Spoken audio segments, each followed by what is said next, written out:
Hey guys, what's up and welcome to today's video. So today I'm going to give you guys my 3 best strategies for managing time. Now I say managing time because if you've seen my previous videos around time management, you'll kind of understand that I don't believe that time management is really a thing. Instead, I believe it's a case of self-management within the span of what we experience as time. So it's not that, oh, I can't manage my time, it's you can't manage yourself within the time that you have. But either way, quite often when it comes to managing ourselves, it helps if we have some specific strategies or tactics that we can implement in order to make our perceived management of time much more simple, much easier, and often far less stressful. So the first thing is prioritization. Now that kind of sounds obvious, like, well, obviously, Ty, I've been trying to prioritize, but I still can't seem to do the things I want to do or need to do on a consistent basis. Now, quite often the reason for this is because we fail to prioritize and separate the difference between our important tasks and our urgent tasks. Now, the catch is often things feel urgent, like they have to be done now, so we often end up focusing on them. The catch is they're not necessarily important or relevant to the specific outcomes or goals that we're looking to achieve.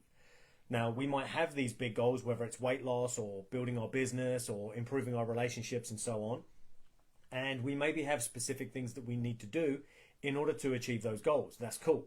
But often there are so many other pressing issues throughout the day that feel urgent, like they need to be sorted out right now, that we often leave those so-called more important tasks till last. Now, the catch is when we leave them till last, first off, they get our tired and worn out self because we've been busy dealing with these so-called urgent things all day. And then the other catch is obviously we have this inability to focus as clearly because most of our energy, resources, etc. have been spent on those earlier tasks.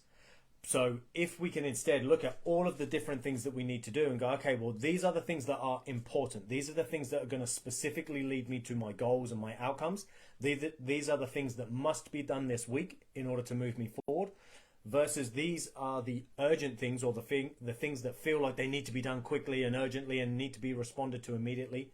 Guess what? Those things will get done anyway.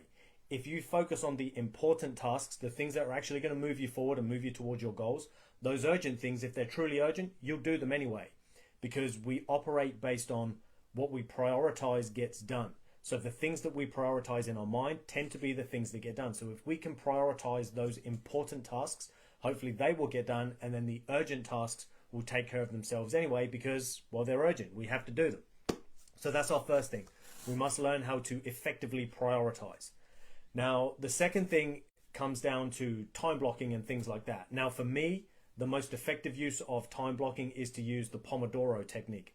Now, you may have heard of this before, but basically it's where you chunk your work sessions or your work blocks into 25-minute sessions. So some of you might be able to work for 50 minutes or an hour or 90 minutes and beyond and so on. That's cool and awesome. But if you find that you can't do that, one of the best things that you can do if you find you get distracted a lot is break down all the tasks you need to do today and kind of get an idea in your mind of how long each task will take you. And then you block it out into 25-minute work sessions.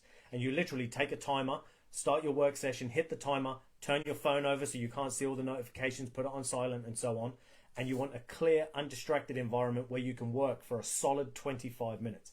At the end of that 25 minutes, you can get up, go for a walk, have a breather, grab a drink, and so on. If you feel good enough to continue working, then feel free to continue working. You just reset the timer and go again. But only if you think you can complete that 25-minute block undistracted. And what you will likely find is quite often within that 25-minute work session, you'll get more done than you had in the previous 90 minutes or the previous 2 hours and so on. Just because you're giving yourself that undivided attention on the specific tasks that you want to get completed or at least significantly worked through in that 25-minute block. So that's my second one, time blocking, specifically using the Pomodoro technique. And then the third thing that you'll want to do ultimately is set realistic goals. Now again, this kind of sounds like an easy one and an obvious one, but most of us don't do it. We have massive goals, which is cool. You should have big goals that stretch you and inspire you and so on. I've said this before. But you need to set a goal that genuinely in your mind is at least realistic. Now, and when I say realistic, it's a case of, okay, well, if I do this, this, and this, then I know that I can eventually achieve that thing. Now I say realistic because if there is a part of you, particularly if that part of you is greater than the part that believes, so if there is a part of you that thinks, nah, I can't do this, I don't think I'm going to be able to achieve that thing, then unfortunately you won't put in the effort to get there. You might act as if you are and sort of show up in this version that sort of shows the outside world that it looks like you're interested and determined and committed to reaching this thing. You show up, you say the right things in front of others, you act the right way. But when you're alone or on your own, which is the same as being alone, obviously, but when you're alone and on your own, what tends to happen is you procrastinate a lot, or you find other things that need to be done, some of those urgent tasks that often just get in the way of those important things that you're trying to do. So this goal that you have just stays there. You never really move any further towards it, or if you do, it's very, very small amounts. And then we make excuses and reasons as to why the deadline that you had for this goal needs to keep getting pushed further and further away. And then, of course, unfortunately, what tends to happen is we become more and more demotivated and often find that we trust ourselves less and less because we keep failing to show up for ourselves.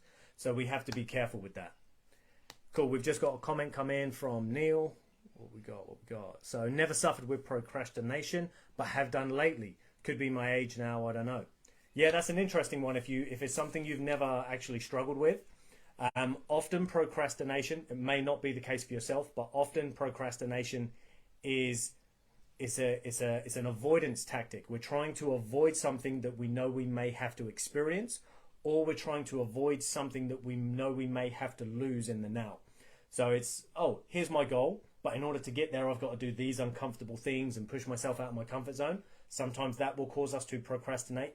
Or it's a case of, in order to have this new thing, I have to give up all these other things which I love, or I perceive that I'm going to have to give them up. So again, we procrastinate and delay and sort of put up these barriers because there's something within our world that we don't want to lose, or that we perceive that we're going to lose, maybe won't, but we think that we will have to, or give them up and sacrifice them, so we stop acting in alignment with the outcome that we want. That could be the case for yourself. Of course, I don't know your specific situation right now, so I don't know specifically, but likely it's related to that. Something you don't want to experience, or something you don't want to give up. Cool. Right, people. So those are my 3 strategies. 1 is prioritization. 2 is time blocking using the Pomodoro technique. And 3 is to set genuinely realistic goals that you feel confident taking action towards. As always, people, thank you for watching. If you have any questions, feel free to post them in the comments below, or reach out to me on my email, and I will get back to you with another video soon. Take care, and I shall chat to you guys tomorrow.